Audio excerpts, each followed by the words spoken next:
tenemos invitadísimo, increíbilísimo en nuestra sala de Zoom, aquí al aire a nivel nacional, el señor Alex Tienda. Dale Good aplauso. morning. O buenas tardes por allá, Buenos yo no sé días. ni qué hora es. Buenas tardes, buenos mediodías, no sé. Ya, En ya, perdí la Barcelona, noción ya. España.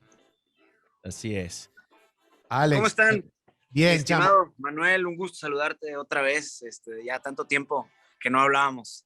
Sí, teníamos rato que no hablábamos y hoy Rodrigo y yo tenemos un montón de preguntas que hacerte Uf. y algo importantísimo, chamo, qué bueno que aunque has estado con mucho movimiento, te ves ya descansado, porque los últimos videos en Ucrania, créeme que me preocupaba tu cara. Se me veía Hermano, ya sí, agotadísimo. Sí.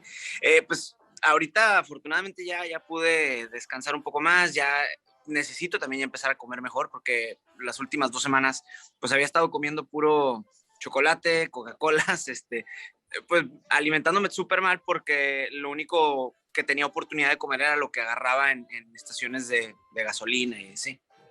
claro. Bueno, Ok. llegaste, ahorita Alex nos está contando que ya llegó a Barcelona, España. Ya vamos a hablar de España, pero tienes una muy buena oportunidad de comer increíble Sí, y, sí. y sano, porque hay maneras de comer en España divino y sano. Entonces, tómate tu tiempo, disfrútalo, Alex. Mira, Alex, te Sí, digo, de hecho, justo estábamos platicando ahorita, Rodrigo, Manuel y yo, no sabía, no me acordaba, pues, más que nada, que están en Madrid. Yo ahorita estoy en Barcelona, pero mi intención es quedarme una semana y media. Entonces, pues por allá me van a tener que orientar y nos vamos a ir a comer a algún lugar. ahí eso te iba a Eso. decir, cuidado, porque vas a llegar en algún momento a Madrid y Manuel te va a lanzar mira, yo conozco un lugar. Entonces uno Ya. dice, ajá, cuéntame más. Entonces él te Eso. lleva para acá, te lleva para allá y después te está pidiendo un préstamo y tú estás No, no, embelesado no, no. Le por la estaba gastronomía diciendo, española. Heladilla. mira, esa es la manera de suavizarte, pero te digo algo, te iba a decir, porque todo el mundo ahorita debe estar, Alex, vamos a reunirnos para grabar un video. Yo lo único que te digo es, oye, yo me vine a Madrid en modo que voy a ser papá, a tener una bebé. Entonces, si tú estás dispuesto a que salgamos a comer, pero sin prender cámara, quedamos y nos comemos algo divino. Vale. Sí, no, encantado. Y de hecho ya, más bien, creo que ya sería justo que vaya ahí a su programa, pero ya ahora sí, sin tener que estar enlazados, ya tanto tiempo Sí, que nos hemos estado teniendo que ver por Zoom, yo creo que ya Claro. es momento de hacer algo ya ya en toca. persona. Muy bien. Mira, Bueno, Alex. comprando pasajes para irme yo para Madrid también. ¿Qué Sí, porque pasa? Rodrigo ahorita está en Venezuela todavía. Bueno, vamos a comenzar un pelo Sí. hablando de lo último que has vivido y además que es un tema que todo el mundo está muy pendiente porque la situación es súper preocupante, el tema de Ucrania, la guerra en Ucrania, los ataques de Rusia, estuviste allá. Comencemos por aclarar de una, porque hubo como mucho rollo Uy. en redes que a mí ya me tenía aburrido, yo no me imagino a ti, de gente que no, que él no es corresponsal de guerra, que es una irresponsabilidad. Primero, cada quien hace lo que le da la gana. Y Alex ha aclarado muchísimas oportunidades que él no es corresponsal de guerra, él hace documentales. Claro. Entonces, es un camino muy diferente. De hecho, fíjense que ya no sigue en la guerra porque él no está ni pendiente de arriesgarse, ni preparado para saber cómo es que son las técnicas para escabullirse en un búnker. Es un trabajo muy diferente. Pero cuéntanoslos tú. Sí, en resumen, pues yo llevo ya aproximadamente 2 a 3 años haciendo el tipo de contenido de documental, que luego también se confunde un poco y la gente probablemente que sea nueva en mi canal o en mis contenidos, llega a veces hasta quejarse de, pero es que tú deberías de estar enseñándonos un lugar de vacaciones, no una guerra. Ujú. Bueno, yo tengo estas dos líneas de contenido, que por un lado soy travel blogger y en ese tipo de contenido pues sí te muestro lugares a donde viajar, te doy tips sobre cómo viajar, etcétera. Pero también en el lado de la línea de los documentales me he enfocado desde el primero que hice ya con este concepto, que fue Área 51, posteriormente Chernobyl y luego Corea del Norte, pues como en contar historia sobre que te ponga en contexto sobre lo que muchas veces escuchamos en los medios, pero que luego, pues si no tienes el contexto de la historia y previo a lo que se ve en los momentos en las noticias, pues de pronto resulta un poco complicado y la intención siempre es hacer que la gente aprenda sobre diferentes situaciones que pasan en el mundo, pero también conectar con la gente. En el caso del documental de Ucrania que ya grabé y estoy ahorita en la parte de la postproducción, pues no fue la excepción y el enfoque, como ya lo he aclarado en redes, porque luego la gente me da risa, porque lo que comentas de que pues primero se quejaban porque fui y luego se quejaban porque me retiré. Entonces, al Claro, final, pues sí, hay veces que la gente por todo te van a reclamar o te todo. van a decir que estás haciéndolo mal. Y en un principio, pues mi intención no era ir a grabar, como lo he aclarado, no era ir a grabar sangre, explosiones, muertos. No es mi línea editorial. En mi caso, yo iba para acercarme lo más posible al conflicto, que en ese momento nada más era la región de Donetsk, y explicarle a la gente todo lo que ya se estaba viendo en los medios, en las noticias, sobre Rusia, la OTAN, todas estas cosas, pero que la gente, si no conoce la historia de lo que, pues la historia de Ucrania, a veces resulta muy confuso o resulta difícil entender el contexto de todo lo que pasa. Ya estando ahí, pues me agarra la guerra, comienza la invasión, empieza ahora sí ya un riesgo muy grande en donde sí podía quedarme ahí atrapado o quedar ahí en una explosión. Y pues ahí la única, digamos, el único objetivo era salir lo más pronto posible. Y afortunadamente el documental sí alcancé a grabar lo que necesitaba. Entonces ya ahorita estamos en la parte de postproducción. Yo creo que Bien. esta Oye, ¿cómo pregunta, hablo? Perdón, hablo no, mucho. no, pero No, buenísimo, porque oye, qué es que bueno que te nosotros, tenemos para eso. claro, pero nosotros hablamos mucho y si no, terminamos en nosotros hablando y no tú, que es lo importante. Y de hecho, voy con la siguiente pregunta. Yo creo que es muy subjetivo, pero tú nos vas a dar una guía. Tú has pasado momentos rudos. Visitaste Corea del Norte, Sí, estuviste en nuestro país, que caminaste en la madrugada. Invitamos a todo el mundo a que vea. Pero que a la nosotros como Candelaria. venezolanos nos da unos nervios que yo decía, cuando veía esa parte tuya saliendo del hotel, decía, este no sabe lo que está haciendo. Ay, Dios mío, protégelo. Ay, Dios mío, Virgencita del Valle, protégelo. Estuviste, claro, no se puede comparar Venezuela, Corea del Norte, no se puede comparar Afganistán, si no me equivoco, fue otro momento muy tenso. Sí. Y obviamente esto, en tu, ¿cómo se llama esto? En tu rango de miedo. ¿Ucrania gana? En mi miedómetro, En tu miedómetro, ¿gana en mi Ucrania? arriesgómetro. También. Mira, yo creo que esto es muy similar a cuando me preguntan cuál ha sido el destino de todos los lugares que he tenido la fortuna de visitar en el mundo, cuál es tu destino favorito, cuál te ha gustado más. O cuando le preguntan a una mamá cuál de tus 10 hijos es tu favorito. Yo creo que es difícil porque pues habrá el niño que le cae bien porque es muy tierno, otro porque es chistoso.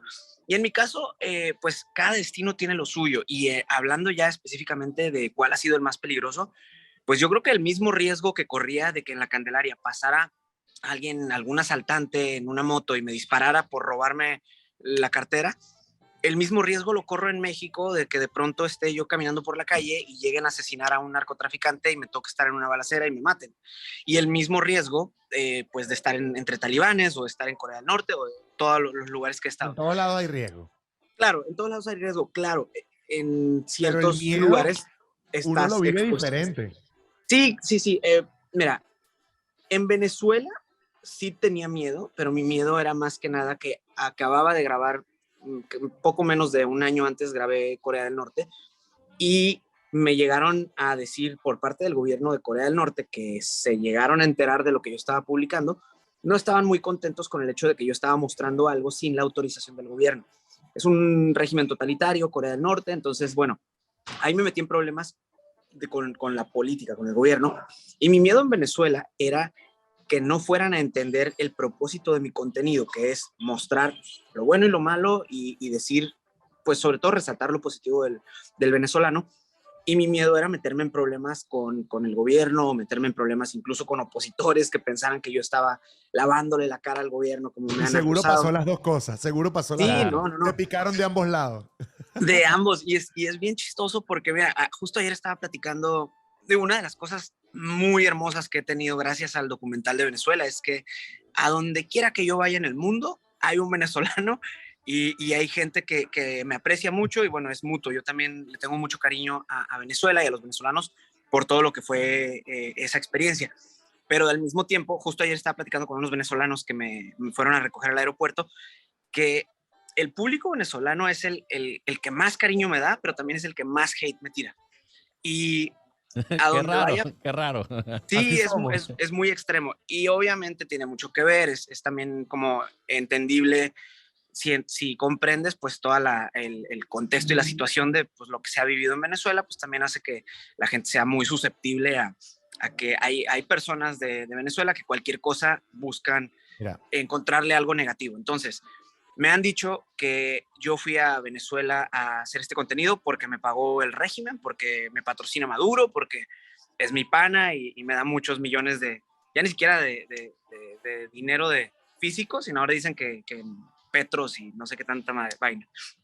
Pero ya me desvié Te da muchísimo. barriles de Estamos petróleo. hablando- Lo único que te voy a decir ahí es, si te vas a hacer un negocio, no aceptes Petro. No, mentira. Sí, sí, sí. No, luego yo Tienes tus hasta lo dólares. tomaba de chiste que me decían, ¿y cuánto? Porque la gente se enoja y ponía yo cualquier cosa en redes y me decían, ya dinos cuánto te pagó el régimen por lavarle la cara al Claro. gobierno. Mira, Y pues les para que, contestaba 17 petros. pa' que te imagines, yo que conozco a mi ganado de toda la vida porque nací aquí, yo estoy en un punto que ni tuiteo, prefiero no tuitear, porque es que lo que diga Alex lo van a usar para bien, para mal, a veces ni provoca. Pero bueno, El Twitterzuela que le llaman. Sí, ¿no? ajá. Y uno se convierte en un torero, ya, bueno, hay cosas que tú dices, bueno, esto ni me rebala, o sea, me pasa por Digo, encima sin...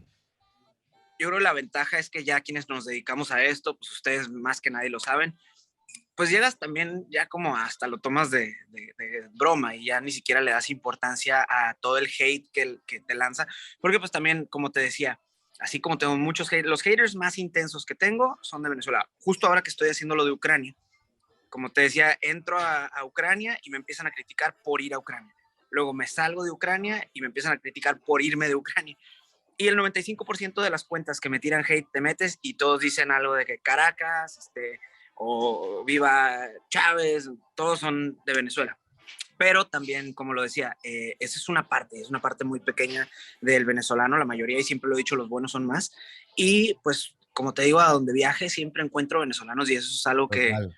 me llena de mucho cariño, pues al grado que yo hasta hablo ya venezolano, ya adopté muchas palabras y acento ahí No las de tanto digas, ya estamos al aire, no las digas No, que hay pero unas que no sabes, se sí, pueden decir. que más No, chamo, ya ya el sé que más cuál chamo, es. Sí, está buena la vaina, más venezolano que la arepa exacto. y Tienes el puras de acento y esas. todo. Provoca ponernos a hablar muchísimo sobre el vínculo tan especial y tan grande que tenemos Alex Tienda y los venezolanos, pero oye, no Sí, podemos descuidar un poco lo que sí está pasando ahorita y tantas preguntas que tenemos. Por sí, ejemplo, definitivamente. Alex, a mí me llama mucho la atención cada vez que veo videos, he visto en videos tuyos, uno te sigue, bueno, te busca qué está haciendo Alex en Twitter, qué está haciendo Alex en las historias, que cuándo va a publicar. Pero fuera de eso, cualquier video que se hace viral en un grupo de WhatsApp de algún ataque, una explosión, lo que sea, a mí me llama la atención que en pleno momento, locura, casi siempre hay que sí, una cuadra atrás de lo que está pasando, hay como un ucraniano caminando tranquilo o en bicicleta, pero con una tranquilidad que a mí me llama demasiado la atención, como una normalidad. No sé si tú viste Es, mucho de eso allá en el ucraniano. sí, sí, sí, y es surreal. O sea, como que te, te hace un cortocircuito así que no tienes a ver. Estoy en el mismo lugar en donde acaban de bombardear aquí esta ciudad y estoy viendo a gente que está yendo en el autobús con su maletín de que se van a trabajar como cualquier día cotidiano y te sorprende muchísimo y también como que te confunde demasiado. Eso justo es parte de lo que también documento en lo que van a ver en el documental y toda la trayectoria que hice desde Kramatorsk, que está en la región Donetsk, que es donde estaba todo el inicio del conflicto. Y bueno, ya ahorita ya está en todo el país, pero a lo largo de mi travesía desde Kramatorsk al este del país hasta la frontera en el oeste con Rumanía, pues voy mostrando cómo eso que dices, lo extraño de que la gente de pronto, hay gente que está huyendo, pero también hay gente que está súper relajada y por ahí vi una foto se ven unos tanques en la calle y un chamo así, un ciclista que está yendo a entrenar como cualquier día normal. Entonces, es muy extraño, pero ya, yo creo que ya ahorita ya estás a estas alturas, ya se salió de control a un punto en el que ya los que estaban tranquilos ya no lo están y los que estaban huyendo pues ya están saliendo la mayoría, pero ya es imposible que puedas mantener la fe en que eso no se va a salir de control porque ya está muy fuerte ahorita la Sí. situación. Esto te iba a preguntar, tú que estuviste ahí, tú que lo viviste, sabes que además lo viste desde afuera, porque el ucraniano también está acostumbrado a muchos conflictos, tiene muchos años viviendo esto y capaz por eso, hasta que no pase algo más allá, no terminan Sí, de decir, ok, pero tú que estás allá y lo exacto. viste desde afuera, en modo documental, se veía que esto iba a escalar muy grande, sin pedirte análisis político o sociopolítico de cómo ha avanzado esto, pero lo que tú sentías, esto va para más. Sí, y sí se alcanzaba a ver, es que eso que dices justamente noté esas dos cosas. Por un lado, la gente que ya está acostumbrada, es un conflicto que empieza, bueno, viene ya de muchos años de historia, de lo que es la historia entre Ucrania y Rusia, pero específicamente lo que se está viendo ahorita, digamos que parte desde 2013, que empieza la revolución Maidán, de la cual voy a explicar mucho ya en el documental, y esa revolución Maidán llega a un fin en 2014. De hecho, tengo un video muy interesante en mi canal que grabé hace 2 años cuando fui la primera vez a Ucrania, en la que muestro la mansión del expresidente Víctor Yanukovych. Este expresidente era quien estaba en la presidencia en aquel entonces, cuando empieza todo este conflicto y él se escapa del país, se va a Rusia, y ahora esta mansión la tienen como un museo de la corrupción, pero a partir de ahí es donde empieza todo el conflicto, y En Venezuela específicamente lo que hace... vamos a poder hacer cuadras de museos de la corrupción. ¿Qué? ¿Un Disney? Sí, Podemos hacer un sí, Disney, sí. un Disney de la corrupción. El Disney. Sí, un tour, así como en los estudios Universal, con un Ajá. trenecito que te va llevando, como en Está llevando Hollywood, que por te todas las vas a ver las casas atracciones. de famosos. Las montañas rusas más aterrorizantes. Veamos ahora en los 80 lo que hacían. Pasemos al Sí, 90 y una de las épocas más deliciosas. Y así vamos. Porque en sí, todas las décadas hay sabrosura de corrupción. vas analizando el estilo arquitectónico de las casas de corrupción que había a lo Cómo fue largo de las décadas. evolucionando. Sí. Pero bueno, al punto que iba es que la gente que vive al este de Ucrania lleva ya 8 años escuchando bombas, teniendo este conflicto muy fuerte, y sí están hartos y sí quieren que ya, pues, al menos toda la gente que yo conocí y entrevisté, sí dicen que ya, que no quieren que Rusia, o sea, que quieren que Rusia los deje en paz de una vez por todas, contrario a lo que mucha gente incluso que apoyan a Rusia y que son como muy pro Rusia y toda la propaganda que se hace, que dicen, no, es que Kiev, o sea, Rusia solo está defendiendo a la pobre gente de esa parte de Ucrania Claro. que no quiere ser ucraniana. Yo no conocí absolutamente a nadie de esa región y que yo estuve ahí, que me dijera, no, nosotros sí queremos estar con Rusia. Y lo que me decía la gente es, en un principio sí, la mitad de la población ahí sí quería ser parte de Rusia, pero ya a lo largo de estos 8 años, muchos ya no están de Alex, acuerdo. y no será, quiero jugar a hacer, ¿sabes? A poner todas las opciones en la mesa. ¿No será que les dé miedo que si haya gente pro Rusia y le dé miedo decirlo? ¿O no? O porque lo hablabas en Mm, privado y te decían, no, no, no, no, no. Es que aquí no. O sea, seguro hay algún prorruso, pero si no te no, sí, topaste con claro. ninguno, es que va a haber muy pocos.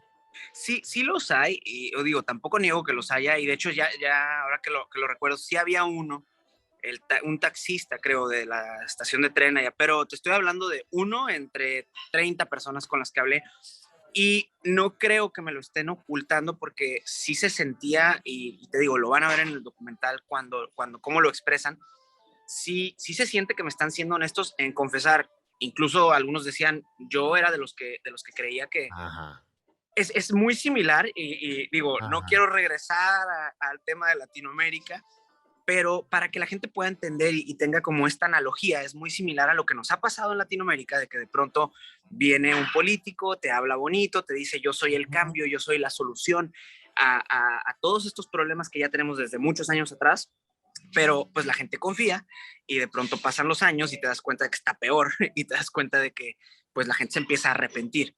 Eso es Claro. muy similar a lo que yo vi Como en Belinda Ucrania. con AMLO. Exactamente. El tri.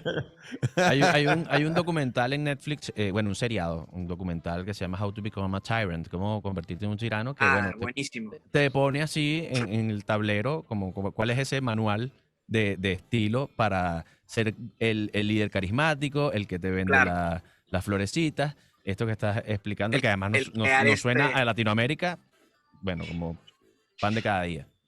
Sí, sí, sí.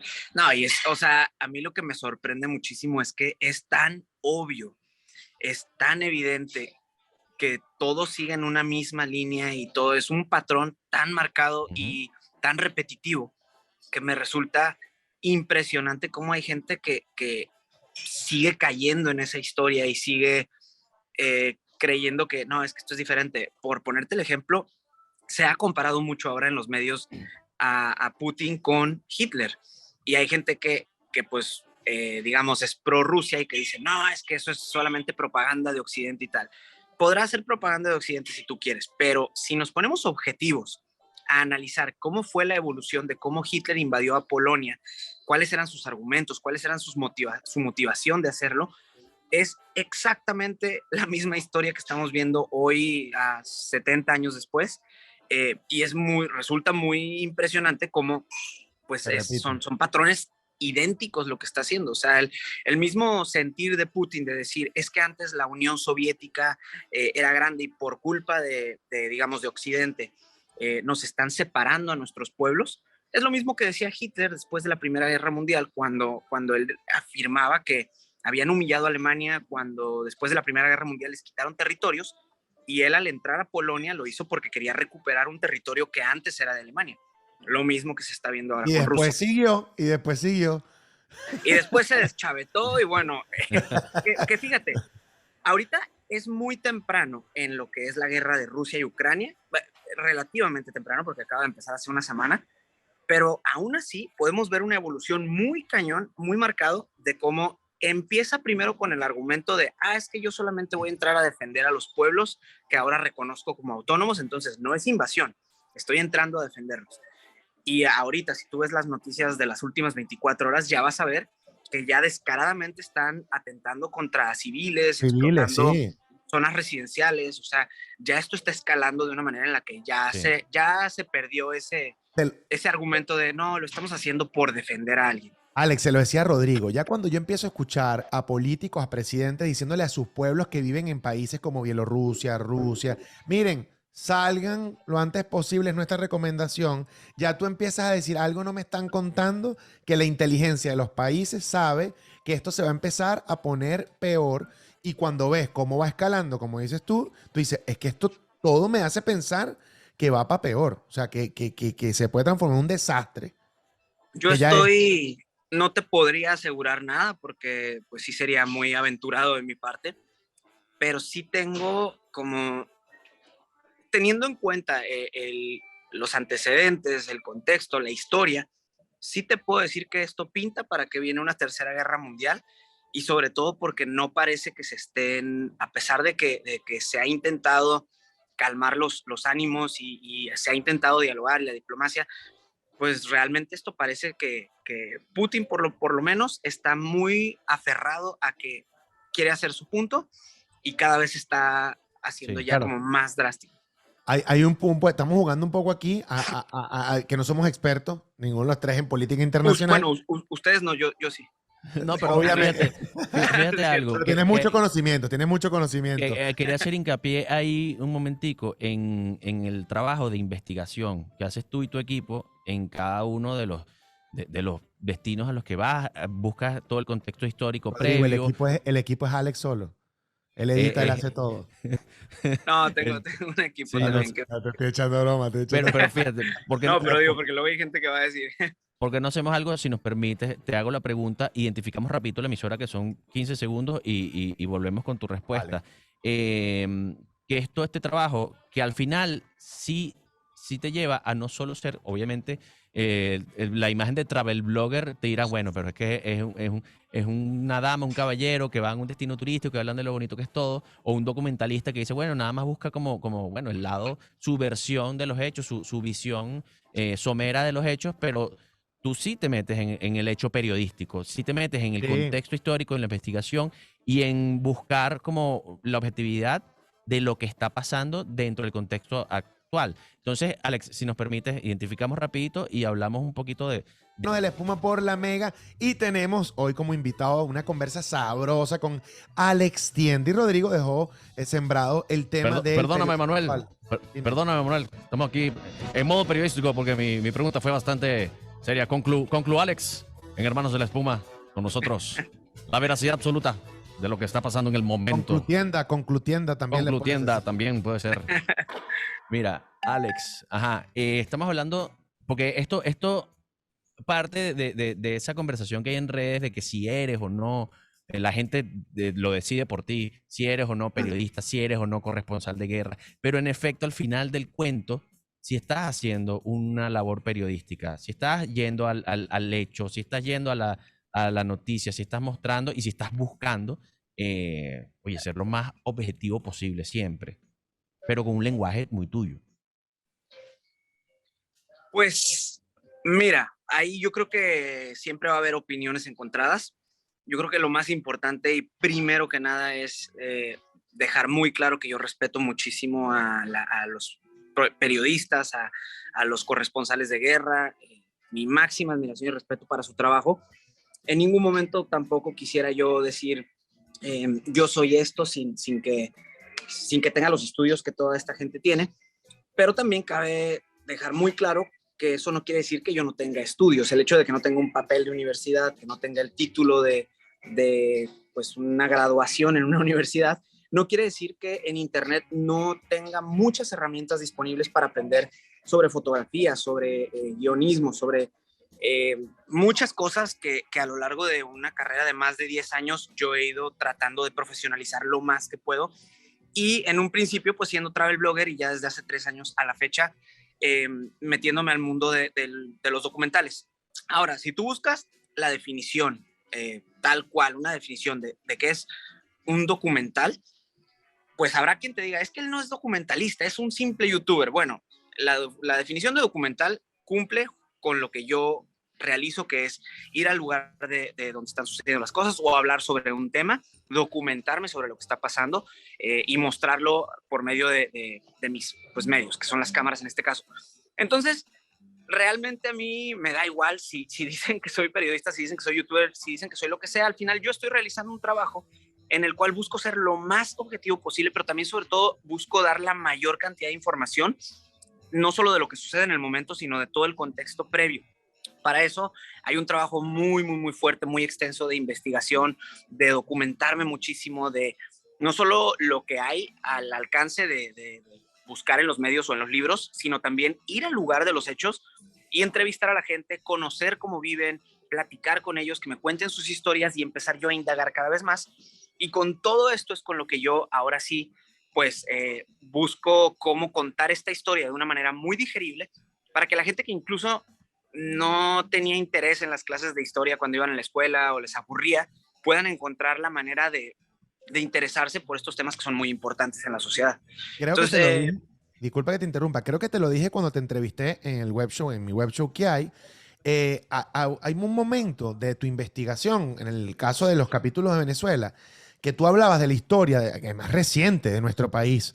Hablabas, sí, esto pasa por esto y mostrabas imágenes, de hecho ponías audios y videos de lo que había dicho o el presidente, no sé qué. Y a mí, siendo venezolano, viviéndola pero conectado, porque además en esa época estaba muy conectado, ya trabajaba en medios y critiqué muchas de las cosas, se me habían olvidado partes.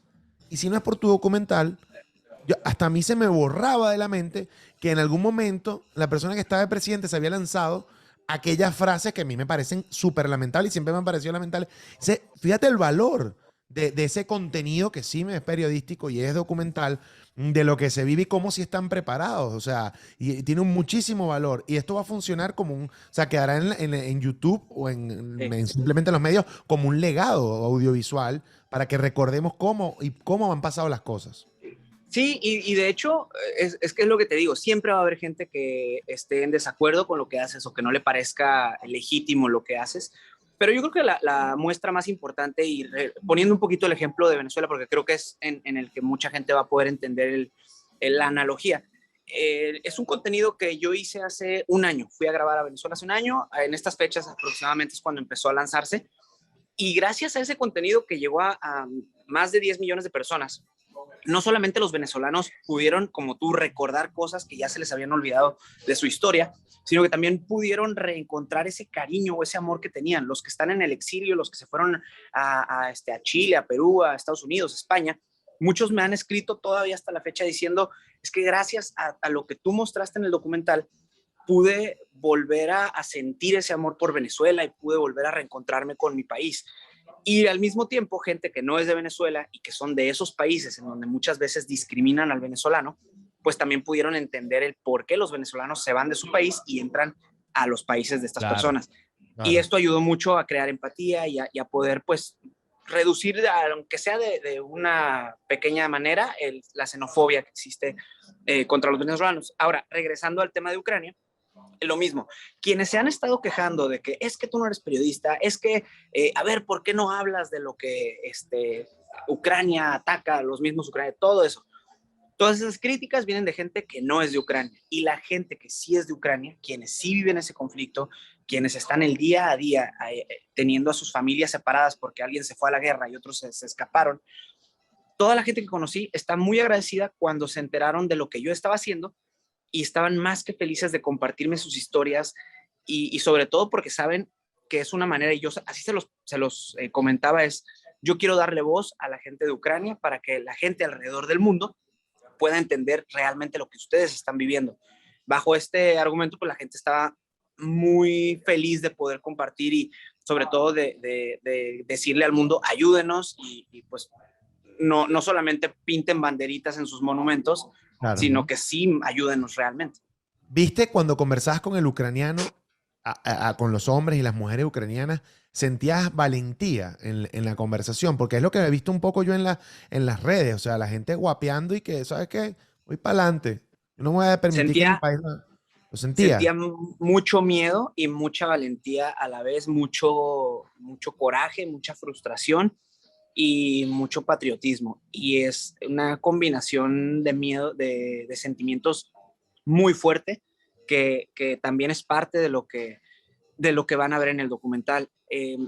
Por ahí se decía mucho, bueno, yo entro a Ucrania 2 días antes de que empiece la invasión y salgo 4 o 5 días después. Entonces muchos me decían, de la gente que critica, decía, es que pues te sales ya en cuanto empieza lo fuerte, y pues, ¿qué fuiste a documentar si no estás documentando las explosiones? En realidad yo fui a documentar la vida de la gente, y eso es lo que van a poder notar, esa combinación de miedo por estar en una guerra que ellos no quieren entrar, pero al mismo tiempo la valentía de decir, si yo me voy y huyo de mi país para mantenerme con vida, después no voy a tener a dónde regresar, después no voy a tener una casa por cual sentir que vale la pena vivir. Y es por eso que muchos, desde jóvenes de 18, 20 años, hasta gente ya de la tercera edad, están peleando ahorita en las trincheras con toda la pasión de defender su país. Alex, nos quedan 2 minutos. Te hago una pregunta. Híjole. Y Rodri te hace una. Y listo. Si no, pero es que esta conversa ha estado sabrosa. La percepción del ucraniano, obviamente tú no hablaste con toda Ucrania, pero con los que hablaste, del presidente de Ucrania. Comenzó siendo comediante, actualmente, bueno, ahí uno lo ve parado al frente diciendo, aquí me quedo y voy a defender mi país. ¿Cómo sientes que es la percepción de la gente con la que hablaste? Yo tuve la fortuna de ir a Ucrania por primera vez hace 2 años, y en ese tiempo todavía se veía mucha división de opinión, pues sí era como, bueno, pero pues algunos lo querían, otros no. Ahora que fui y que ahora está sucediendo lo que hemos visto, que se está comportando como un verdadero héroe, la gente lo admira muchísimo, y más allá de admirarlo, los ha inspirado a seguir esa mentalidad de defender tu país. Entonces yo creo que definitivamente es un héroe de los que vemos en las películas, pero en la vida real, y yo lo noté muy cañón en cómo inspira a su pueblo. No hay ahorita ucraniano con el que yo haya hablado que ahorita sea detractor de Zelensky. Creo que además es una opinión mundial, bueno, de una buena fracción del mundo.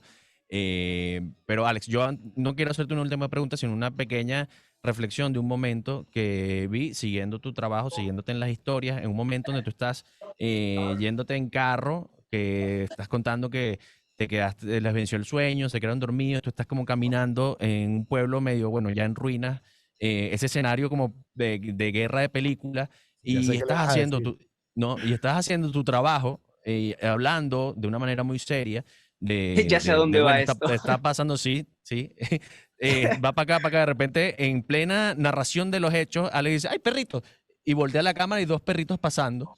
Ahí cuando dije, oye, este pana es demasiado real, mano.